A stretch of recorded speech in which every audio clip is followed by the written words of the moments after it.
일단 체온 조절입니다. 체온 조절은 처음에 이 녀석은 추울 때 되게 상식적인 건데 추우면 어떻게 해야 되냐? 불을 피워야 돼. 그리고 창문 닫아야 돼. 그죠? 추운데 창문 막 열고 막 그러면 안 되잖아. 그치? 추우면 창문을 닫고 불을 피운다. 똑같아. 몸 안에서도 밖으로 열이 나가지 못하게 막아. 그리고 내 몸 안에서 열을 발생시켜. 다른 표현법으로 열 발생량은 증가시키고 열 발산량은 차단한다. 발산이라는 표현과 발생이라는 표현을 구분해줘야 됩니다. 열 발생량 보이죠? 열 발생량과 열 발산량이라는 표현이 나와 있어요. 발생량은 증가시켜야 돼. 그럼 어떻게 몸 안에서 열을 더 많이 나게 할 수 있지? 우리 배웠던 호르몬 중에 누구? 티록신입니다. 티록신을 이용해서 열을 발생시키는 거야. 그럼 추우면 무슨 호르몬이 나와야 돼? 티록신 나와야 돼. 그죠? 그래서 티록신 나와야 됩니다. 간내 시상하부가 춥다는 걸 먼저 인식을 하고요. 그래서 TRH 먼저 나오고 TSH 나온 다음에 결국 티록신을 나오게 하는 겁니다. 그죠? 티록신 나오면요. 물질 대사가 촉진돼요. 열 발생량이 증가되어서 체온이 상승하게 됩니다. 체온이 상승하게 돼요. 그 물질 대사를 촉진하는 건 티록신이 하는 건데, 티록신이 이 물질 대사를 잘 하려면 혈당량이 높아야 돼. 그래서 혈당량도 미리 올려놔야 충분히 열을 발생시킬 수 있기 때문에 여기 에피네프린도 함께 증가하는 거 보이나요?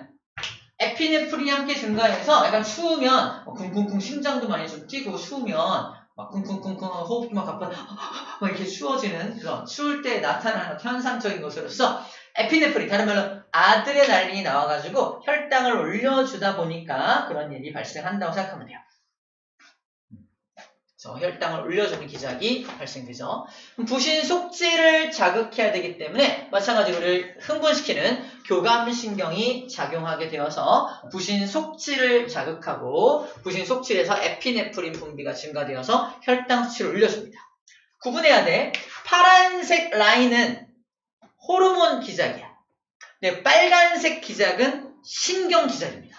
그래서 우리가 추울 때 호르몬으로 작용해서 우리 몸의 체온을 올려주기도 하고 신경이 작용해서 체온을 올려주기도 하는 거야.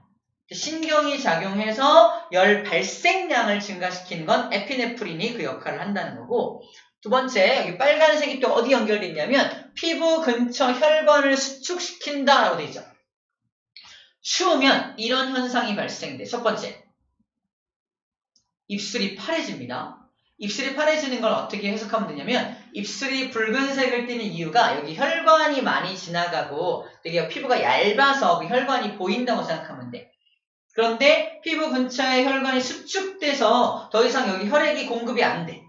그럼 여기 혈액이 공급이 안 되니까 이 안에 모여있던 혈액들이 산소를 잃어버려서 파랗게 변하는 거야. 그래서 추우면 더 이상의 혈액이 공급이 안 되게끔 막아주니까 입술이 파래지는 겁니다. 왜 혈액이 공급이 안 되게 할까? 피부 근처로 혈액이 돌아다니면 열을 뺏길 거 아니야. 그래서 피부 근처에 혈액이 못 가게 막는 겁니다. 그래서 피부 근처 혈관을 수축시키기 때문에 입술이 파래진다 생각하면 돼요. 여기는 피부 근처 혈관의 수축만 나와 있는데 그만 나와 있네요. 추가적으로 뭐도 있냐면 2번 잇목은 수축.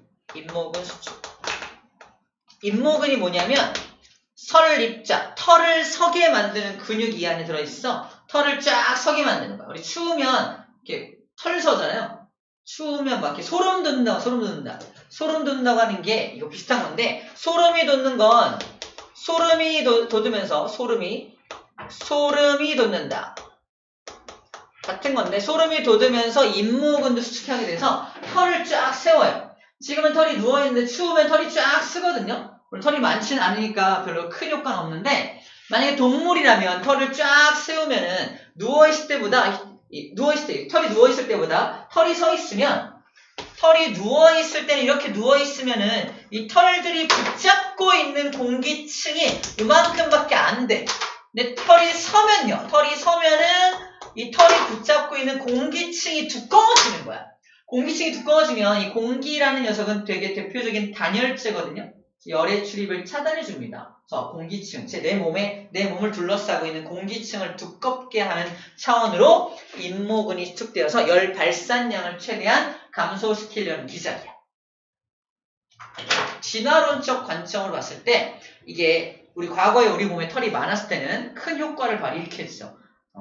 지금은 큰 효과 발휘 못하지만 이게 인모근이 쫙 이렇게 닭살 돋는 표현, 그게 아직도 남아있는 이유가 이것 때문이고, 소름이 돋는다는 건 뭐냐면 이렇게 막 올록볼록 올라오잖아, 소름이.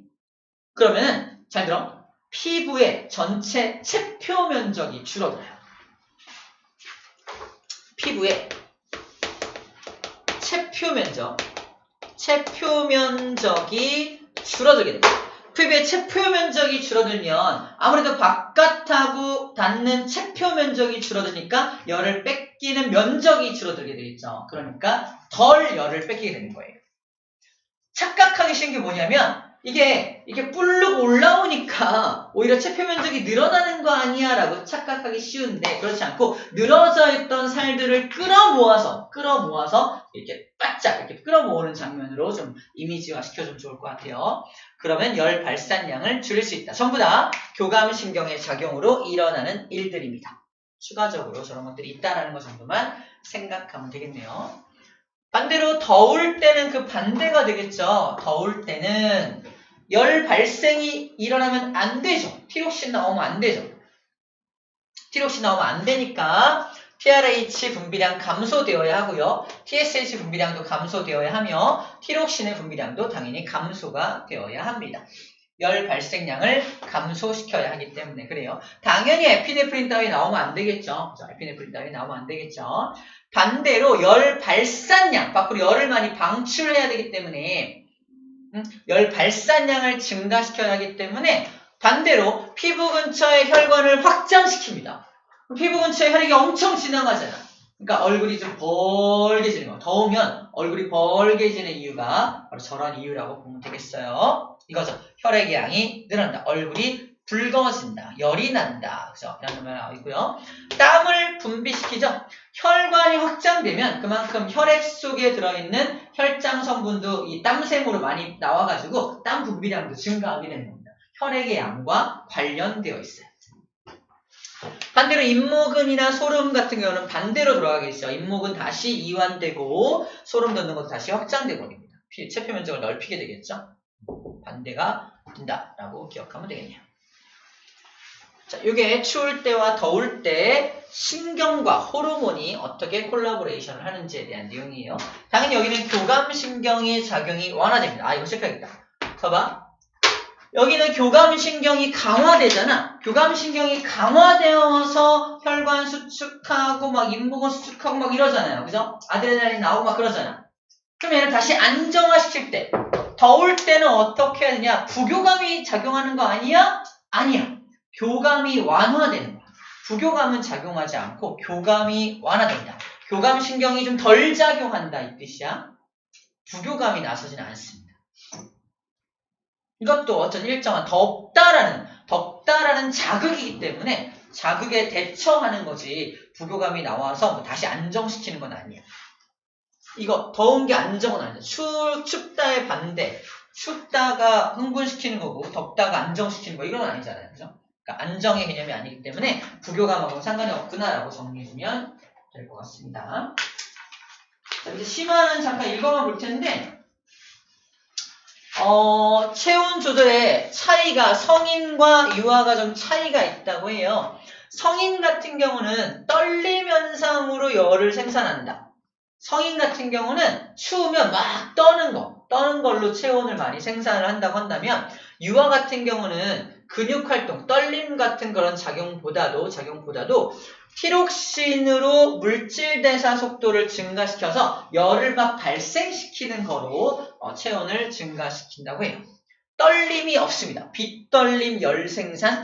어린아이들은 막 엄청 떨고 그러지 않고 오히려 안에서 호르몬의 작용으로 많이 일어나는구나 라고 정리해주고 있네요.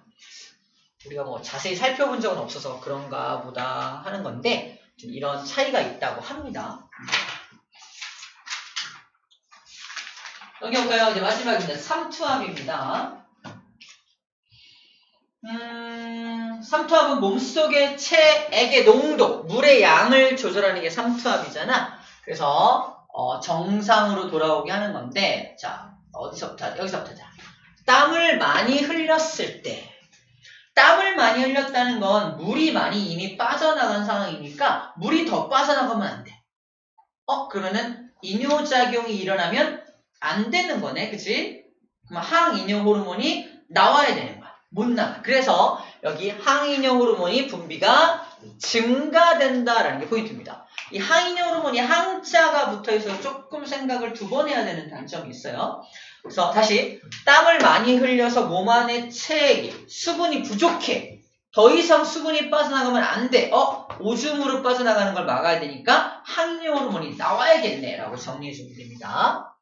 그리고 내 몸이 짜졌다는 건 다른 말로 혈장 삼투압이 증가했다라고 표현해요.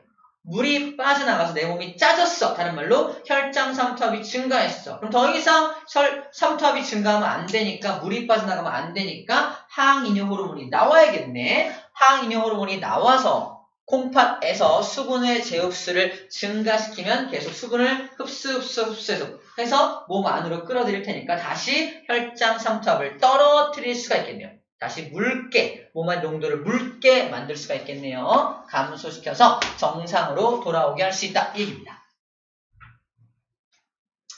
그래서 땀을 많이 흘려서 몸 안의 삼투압이 깨졌다. 몸 안에 체액의 농도가 달라졌다는 거. 마찬가지로 누가 제일 먼저 감지한다? 간내가 감지하는 겁니다. 체액의 농도 역시 간내가 감지합니다. 간내 시상 하부가 이제 그것에 맞춰서 기작을 시작하게 되는 거예요. 반대로 물을 겁나 많이 마셨어. 물을 엄청 마셨어. 물을 엄청 마시면 체액의 농도가 뚝 떨어질 거 아니야.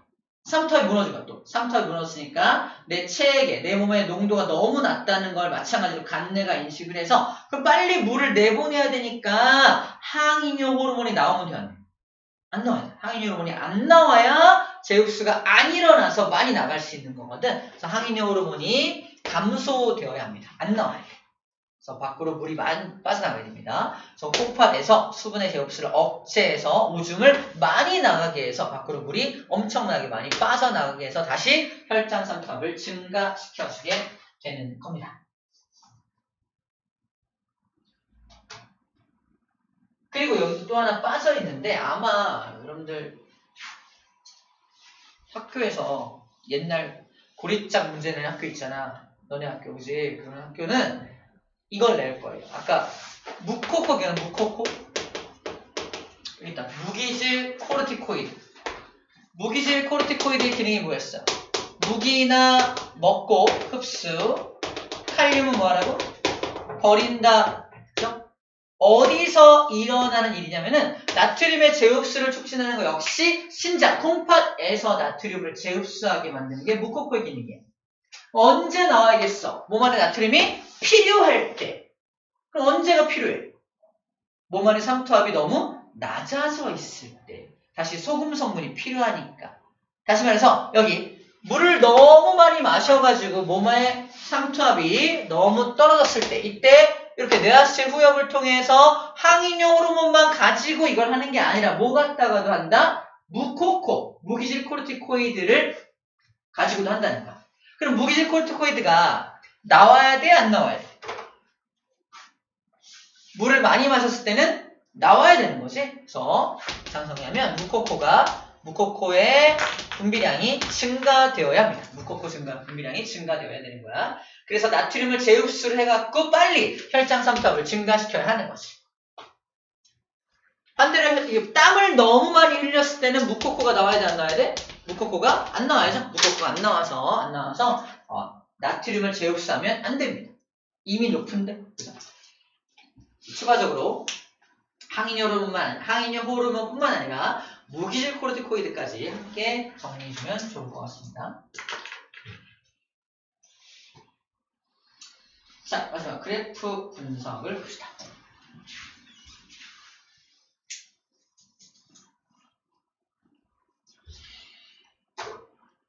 자, 이제 항이뇨 호르몬이야. 항이뇨 호르몬을, 자, 또, 영어로 써놔, 영어로. 항이뇨 호르몬을 영어로 ADH라고 합니다. A는 안티야. 안티가 저항하다, 안티 세력이 있다. 이거죠. 안티고, D는 디유레닉 호르몬입니다. 유레닉이라는 말이 오줌이잖아. 디유레닉, 안티 디유레닉. 그러니까, 이뇨작용을 막아준다. 이뇨작용을 막아주는 호르몬, 안티 디유레닉 호르몬이라고 써줍니다. 자, ADH를 보면은, 이거 항이뇨 호르몬이구나. TSH 보면은, 갑상샘 자극 호르몬이구나. TRH면은 갑상샘 자극 호르몬 방출 호르몬이구나. 입이 떨어져야 돼. 입이 떨어지지 않으면 읽지 못합니다. 쓰지도 못해요. 저희가 읽을 때 TSH 갑상샘 자극 호르몬, TRH 갑상샘 자극 호르몬 방출 호르몬, ADH 항이뇨 호르몬 이렇게 약자로 되어 있는 것들을 다 읽을 수 있어요. 연습을 좀 해야 됩니다. 이게 자신감의 문제야. 이걸 읽을 수 있냐 없냐도 자신감 문제고, 자신감이 없으면 모든 해석이 안 돼요. 어쨌거나 ADH가 써져 있다는 거 확인해 주시고요. 혈장 삼투압이 올라가면 올라갈수록, 뭔 소리야? 몸이 짜지면 짜질수록, 몸이 짜지면 밖으로 물이 빠져나가면 되니 안 되니? 안 되니까 항이뇨 호르몬이 많이 나와야겠네. 맞습니다. 항이뇨 호르몬이 쭉 증가해야 돼. 여기를 뻥 비워놓고 얘는 어떤 호르몬이어야 되겠니? 물어본다면 무코코야 항이뇨야? 항이뇨가 되겠죠. 무코코는 오히려 떨어져야겠죠. 그래서 무코코 항이뇨 중에 뭔지 골라라 라는 문제가 나온다면 골라낼 수 있어야 합니다. 자, 이것도 삼투압이라고 되어 있고, 물을 섭취했네요. 물을 섭취했을 때 쭉 떨어지는 게 뭐야? 또 이것도 쭉 떨어지고 있네요. 자, 물을 섭취했을 때 이걸 어떻게 읽어야 돼? 시간에 따른 혈장과 오줌 삼투압. 봐봐. 혈장 삼투압과 오줌 삼투압이야? 착각하면 안 돼. 오줌의 양이 떨어지는 게 아니라 오줌의 삼투압이 떨어지는 거야. 그 오줌의 농도를 쟀을 때 묽은 오줌이냐 진한 오줌이냐 그 뜻입니다. 이상하다. 혈장 삼투압이 떨어지는데 오줌의 양은 더 떨어지네 이러면 안 돼. 오줌의 양이 떨어지는 게 아니라 오줌의 삼투압을 떨어지는 거야. 혈장 삼투압, 오줌 삼투압이라고 읽어주는 거야. 자, 물을 섭취하니까 당연히 혈장 삼투압은 떨어집니다. 몸의 농도가 낮아지는 거야. 몸의 농도가 낮아져. 몸의 농도가 낮아지면 오줌을 많이 내보내야 될 거 아니야. 오줌을 많이 내보내는데 수분이 다량 함유된 오줌을 많이 내보내야 되니까 당연히 삼투압이 낮은 오줌을 내보내게 되겠지. 그래서 삼투압이 엄청 떨어진 오줌을 내보낸다는 뜻입니다. 이해되죠? 자, 이 그래프를 딱 주고서 이 그래프는 물을 섭취했을 때냐 아니면은 땀을 흘렸을 때냐 물어본다고. 뭐지? 오줌의 양이 줄어들었네? 땀을 흘렸나 보다. 이러면 안 된다고요. 이게 오줌의 양이 떨어진 게 아니라니까. 오줌의 삼투압이라고요. 이거 조심해야 되는 부분이야. 알겠죠? 강조했습니다. 이거 틀려면 어떻게 한다고 선생님? 물 고문할 거야. 물 섭취시켜서. 그래도 확인할 거예요. 아무튼 농담이고요. 자, 1구간과 2구간. 1구간은 혈장 삼투압이 낮아져서 오줌량이 증가한다. 오줌량이 증가한다. 그렇겠죠? 이제 막 물을 섭취했으니까 1구간에서 일어난 일은 상상해보자. 오줌이 굉장히 묽은 오줌이 콸콸콸 나가고 있는 장면이 상상이 돼야 돼. 됐나요? 자, 2구간은요. 다시 오줌 농도가 올라가고 있죠. 다시 정상으로 돌아온 것 같지 않아? 정상적인 상태로 돌아와서 오줌의 농도가 다시 정상을 회복했고요. 혈장 삼투압도 정상을 회복했죠. 2구간은 정상 상태야. 그러므로 2구간에서는 어떤 일이 발생한다? 오줌의 양은 증가하지 않고 감소하겠죠? 오줌이 많이 나갈 필요가 없으니까. 그다음에 오줌 삼투압은 증가한 상태죠. 그죠? 그래서 정상으로 돌아온 상태다라고 보면 되겠네요. 정상으로 돌아왔으니까 ADH 분비량이 정상으로 돌아왔겠네요. 1구간에서는 어떻게 해야 돼? ADH가 많이 나와야 돼? 적게 나와야 돼? 1구간에서는 오줌을 많이 내보내야 되니까 항이뇨 호르몬이 안 나와야 돼. 그래서 이뇨작용을 막아주는 호르몬이 나오면 안 되잖아. 그래서 1구간에서는 체크, 1구간에서는 항이뇨 호르몬이 안 나와야 돼. 항이뇨 호르몬의 분비량이 감소해야 됩니다. 이거 항자 때문에 되게 헷갈린다 그랬어. 잘 생각해야 합니다. 아시죠? 됐습니다. 자, 마지막 개념하기 문제 풀어볼게요. 후다닥 빨리 풀어보자. 이거 풀어보세요.